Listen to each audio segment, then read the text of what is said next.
Hey guys, in this video I will show you how you can fix File Explorer not responding in Windows 10 or 11. So let me show how.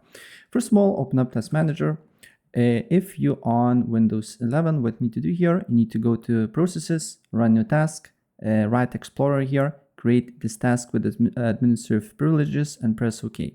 And File Explorer will open up. If you use Windows 10, what I suggest to do here is to, it will be a little bit different, but open up Task Manager. If you see Task Manager like this, you need to just press File and then, as you can see here, Run New Task. If your Task Manager is minimized, just press then More Details here and then press File. And File Explorer will open up, right?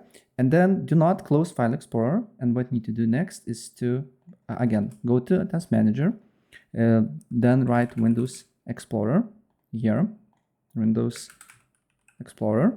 Then what you need to do here is to right click on it, go to Properties, then go to Advanced, and then make sure these two options is selected, and then these two options is deselected and press OK.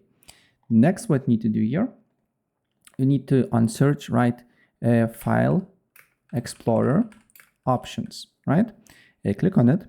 And then here, you need to make sure that these two options is selected, show recently used files and show frequently used folders, and apply the changes, and the issue should be solved. So yeah, that's basically it. If I help you out, please press like button and subscribe for more. Take care.